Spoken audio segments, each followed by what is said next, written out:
Kampusi i ri modern i Akademisë së Forcave të Armatosura po merr formë duke sjellë një transformim rrojësor në edukimin ushtarak në Shqipëri. Ky investim strategjik synon të përgatisë brezat e ri të kuadrove të forcave të armatosura edhe të rrisë profesionalizmin në shërbim të sigurisë kombëtare. Ministri i Mbrojtjes Piro Vengo gjatë inspektimeve theksoi se 80% e punimeve kanë përfunduar dhe se studentët trajtohen me pagesë gjatë studimeve, si dhe kanë mundësi specializimi në akademi të njohura europiane dhe amerikane.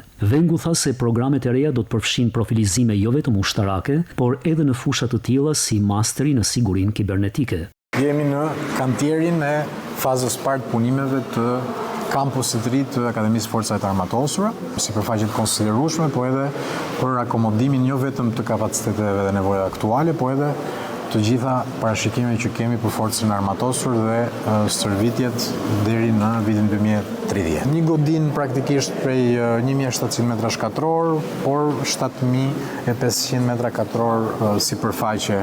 Faza e parë parashikon vetëm godinat e studimit, klasat, simulimin, bibliotekën, auditorët, dhe do kemi në fazën e dytë edhe elementet që lidhen me akomodimin. Ndërsa Ministri i Arsimit dhe Sportit Mirela Kumbaro vlerësoi projektin si një hap të rëndësishëm për arsimin e lartë profesional, duke shtuar se ky kampus i ri i shtohet paketës së gjerë të investimeve në arsim. Është një investim që shtohet portofolit madh të investimeve në fushën e arsimit, e cila ndryshe nga që kuptohet ose keq kuptohet, nuk është thjesht buxheti i Ministrisë së Arsimit.